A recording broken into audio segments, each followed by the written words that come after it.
Estamos de volta para mais uma aula do nosso curso de Geometria Analítica. Eu sou o professor Júlio César, estou muito feliz que você esteja acompanhando esse curso, acompanhando essas aulas. Isso é gratificante. Na última aula nós começamos a falar sobre o cálculo da área de um triângulo na Geometria Analítica, cuja fórmula tem essa carinha aqui, ó, metade de um certo determinante, que nós ainda vamos ver o que é. Você se lembra que na primeira aula nós utilizamos essas relações, todas essas, encontramos essa equação. Primeiro, encontramos essa equação que eu chamei de 1, encontramos essa que nós chamamos de 2 e aqui a terceira equação. Essa daqui, a distância entre dois pontos B e C, a distância entre o ponto B e o ponto C é justamente o tamanho do segmento BC, que é a base do triângulo. Olha lá, base vezes altura. Se isso aqui é a base do triângulo, então no lugar da base, eu trouxe para cá aquela equação. Isso aqui é a base, tá? A altura é tudo isso daqui, que lá na primeira aula estava escrito aqui, ó, a distância entre o ponto A e a reta BC, a reta que passa pelos pontos BC. A distância de A até BC é justamente a altura do triângulo, por isso aqui eu já troquei por H. Aí eu peguei isso daqui, no lugar do H, eu coloquei todo esse monstro para cá. Legal? Agora a partir daqui, vamos começar essa aula e vamos terminar essa demonstração, porque também, não, senão vai ficar muito pesado. Vamos lá, meus queridos, o que a gente faz? Isso daqui, evidentemente, ainda não é essa paradinha aqui. Mas você percebe que tem a fração meio, aqui também. Então eu tenho que dar um jeito de transformar tudo isso daqui em um certo determinante. Aí fechou. Como que eu vou fazer isso? Primeiro, eu vou tentar simplificar. Quando nós temos expressões muito grandes, equações muito grandes, é muito legal quando aparece um 2 e um menos 2, que aí você corta, ou um 2 multiplicando e um 2 dividindo, você corta. Estou usando 2 como exemplo, mas pode ser qualquer valor, né? O zero não. Na multiplicação e divisão tem que ter um cuidado. Mas aquilo que tem semelhante, fazendo operações inversas, o mesmo número somando e subtraindo, ou multiplicando e dividindo, é legal. Então vamos ver se a gente consegue. Primeiro, meio e meio não tem o que fazer. Aqui também, esse cara é diferentão. Também não tem o que fazer. Ele veio, ó, isso aqui veio daqui, tá? Não tem o que fazer. Mas olha esse e esse, cara. Será que eles são iguais? Vamos ver. Raiz quadrada, raiz quadrada. XC menos XB ao quadrado, XC menos XB ao quadrado. Tá indo bem. Mais. YC menos YB ao quadrado. YB menos YC ao quadrado. Parece que falhou aqui. Mas aí, se você tiver um pouquinho de atenção, você vai ver o seguinte. Eu vou te mostrar de duas formas. Pega dois valores quaisquer. A e B. Assim, ó. A menos B ao quadrado. AB ao quadrado. A menos B ao quadrado. Isso aqui é o quadrado do primeiro, menos duas vezes o primeiro vezes o segundo, mais o quadrado do segundo. Agora inverte e faz a continha de novo. Note que esse número é o oposto desse. Assim como esses dois, eles são opostos. Tá? Troquei a posição aqui. Se aqui fosse dar 1, aqui daria menos 1. 1 e menos 1 são opostos. Vamos lá, quadrado do primeiro, b ao quadrado. Menos duas vezes o primeiro vezes o segundo. Mais o quadrado do segundo. Opa, o segundo aqui é a, né? Então, a ao quadrado. Ficou feio, mas vamos lá. A ao quadrado. Esse não é igual a esse aqui? Esse daqui, ó, comutatividade, eu posso inverter e ficar menos 2AB. Esse não é igual a esse? E esse igual àquele de lá? São iguais. Então, perfeito. Aí você pensa assim, pô, mas então isso sempre será verdade? Não. Isso sempre será verdade quando o expoente for par, tá? Você pode ver 1 ao quadrado dá 1 e menos 1 ao quadrado também dá 1. Elevado a 4, elevado a 6, tá? Elevado a 0 também. 1 elevado a 0 dá 1, menos 1 elevado a 0 também dá 1. Só tem que tomar cuidado com o caso 0 elevado a 0. Isso é uma indeterminação, mas é assunto para um outro dia. Vamos lá, então esses dois são iguais. Esses dois são iguais, soma tudo beleza. Então, tá tranquilo. Será que eu posso já cortar esse com esse? É o mesmo cara multiplicando e dividindo? Vamos tomar um certo cuidado. Aqui na nossa fórmula nós temos um módulo. Por que tem módulo aqui? Isso daqui veio daqui, que veio daqui. Distância entre ponto e reta. Aqui eu já deixei até pronto, mas vamos voltar aqui para fazer um suspense e ficar interessante. Distância entre ponto e reta. Como é uma distância, não pode ser negativo. Distância entre dois pontos vai dar menos 5? Não faz sentido. E essa conta, por vezes, aparece um número negativo. Então, para evitar esse problema, a gente coloca o módulo para que fique positivo. Fiz a continha, deu menos 20? Não. põe o módulo, vai ficar mais 20, essa é a distância, e aí faz sentido. Tá? Legal, então eu coloco o módulo. Mas aí eu te pergunto, onde é que pode dar um número negativo ali? Onde pode acontecer? Em cima pode acontecer de dar um número negativo. Dependendo das coordenadas e dos valores A, B e C, pode dar um número negativo sim. Agora aqui embaixo, será que tem como dar negativo? Não tem, porque se o A e o B forem positivos, positivo ao quadrado é positivo, soma de dois positivos é positivo, raiz quadrada de um positivo é positivo, então não tem problema. Se A e B forem negativos, será que vai dar negativo aqui embaixo? Negativo ao quadrado, lembra que eu falei aqui, ó, menos 1 ao quadrado dá mais 1. Negativo ao quadrado fica positivo. Aí volta aquela mesma história, vai ficar positivo, positivo, vai dar tudo positivo. Não tem problema, ou seja, aqui não vai dar negativo. Aqui pode acontecer. Então o módulo é importante de verdade na parte de cima. E aí sim, ó, a gente até altera a fórmula, deixando daquele jeito. Porque aqui embaixo não vai dar negativo mesmo. Tudo bem?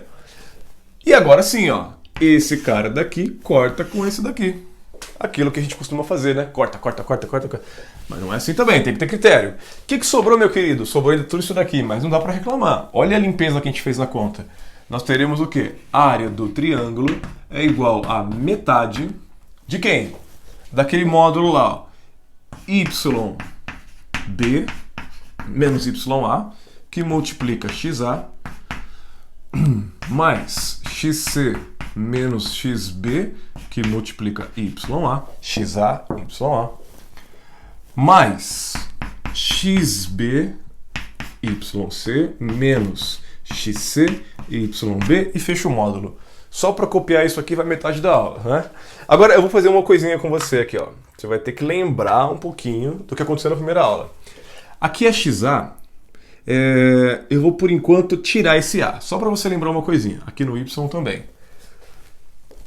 Essa expressão daqui, que veio daqui de cima, na verdade, se você voltar à primeira aula, você vai lembrar que essa expressão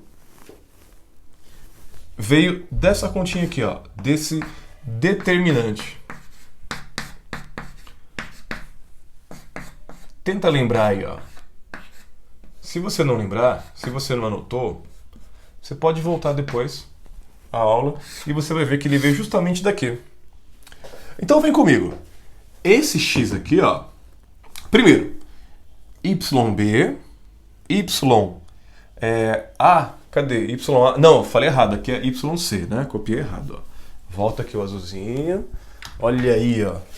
Ainda bem que a gente volta e percebe. Agora tá certo, ó. YB tá aqui. YC aqui. XC, XB, Y, aí aqui repete, né? Esse X aqui, então, meus queridos, é esse daqui. E esse Y é esse daqui. Se esse X veio daqui, quer dizer que se aqui fosse XA, aqui então eu teria o XA, como de fato aconteceu, ó, XA. E aqui, ó, esse Y veio daqui. Se aqui na fórmula eu tenho YA, quer dizer que aqui, ó, vem do YA. Porque se aqui eu tenho se aqui é só Y, gera Y, se aqui começasse como YA, aqui eu teria o YA. Então, na verdade, isso aqui tudo veio desse determinante. E aí, nós conseguimos finalizar a nossa fórmula dizendo o seguinte, ó. A área do triângulo é a metade de um certo determinante. Que determinante é esse? Esse daqui, ó.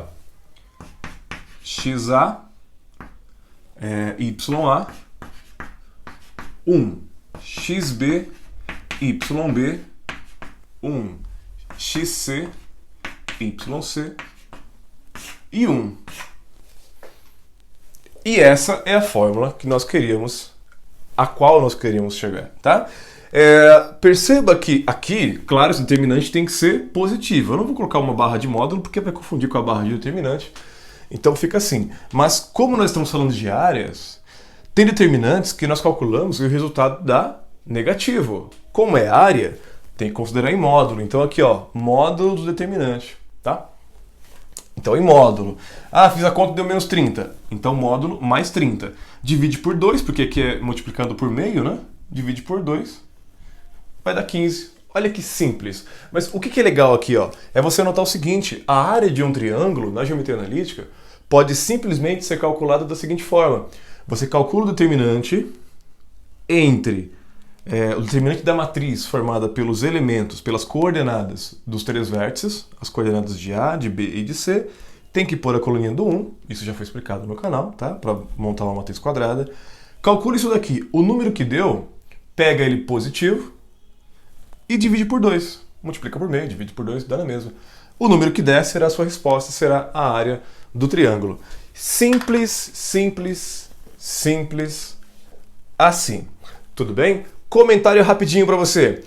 Ah, eu calculei isso daqui, que por sinal aparece lá na matéria condição de alinhamento de 3 pontos, uma das primeiras aulas do canal, tá? Do curso. Fiz esse cálculo aqui e deu 0. Aí eu vou dividir 0 por 2, ou multiplicar por meio. Vai dar 0.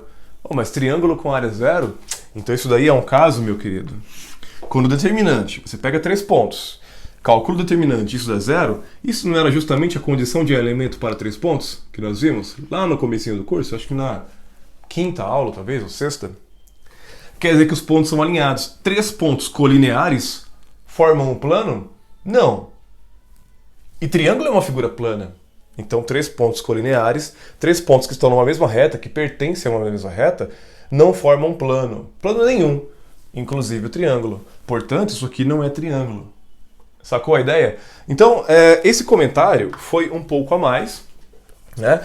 Nós poderíamos ter finalizado aqui essa aula, mas eu acho bom falar disso daqui, porque já vai linkando com coisa que você já aprendeu, e eu prezo muito por isso.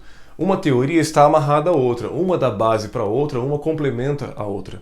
Se você começa a ligar tudo isso, às vezes o que passou lá na parte de alinhamento de 3 pontos, agora você retoma e tem a sacada e consegue entender. É isso aí então. Essa é a nossa demonstração. Eu tô com a voz estranha, tô tossindo um pouquinho, a gripe tá me deixando meio esquisito, mas a gente continua, né? A gente faz o que pode. Vamos lá.